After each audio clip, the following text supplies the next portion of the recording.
Baik, bismillahirrahmanirrahim. Assalamualaikum warahmatullahi wabarakatuh. Perkenalkan, nama saya Muhammad Altof Bahtiar dengan NIM C500240086.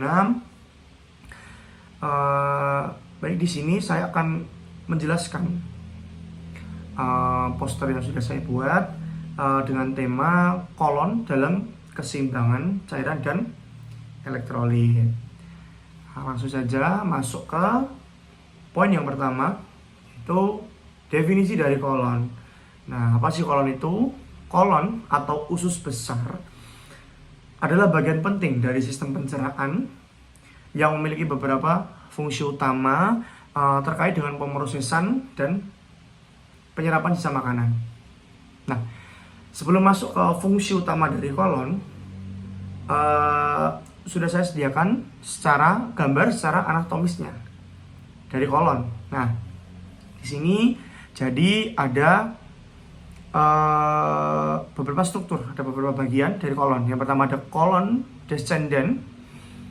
Nah, di sini sesuai penunjukan ya. Kemudian naik ke kolon ascendant. Nah, kemudian lanjut ke kolon transversum. Kolon transversum kemudian bergeser dan turun ke kolon sigmoid. Nah, lanjut kemudian masuk ke fungsi utama dari kolon. Nah, sesuai poster yang saya buat, di sini ada 3 fungsi utama dari kolon. Nah, yang pertama, kolon sebagai penyerap air.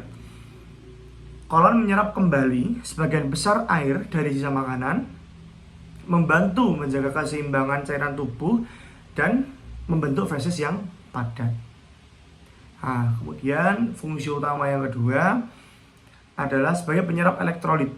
Nah, kolon menyerap elektrolit penting seperti natrium dan kalium yang berperan dalam mengatur tekanan osmotik dan fungsi tubuh. Nah, kemudian fungsi utama yang ketiga itu sebagai pembentukan feses. Nah, pembentukan feses terjadi di kolon. Nah, setelah menyerap air dan elektrolit, kolon kemudian memadatkan sisa makanan menjadi feses yang disimpan di rektum sebelum dikeluarkan. Seperti itu. Nah, kemudian ada kondisi tubuh pada saat kekurangan cairan dan elektrolit.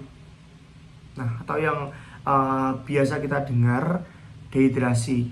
Nah, apakah ada pengaruhnya dari dehidrasi dengan fungsi kolon? Jawabannya berpengaruh.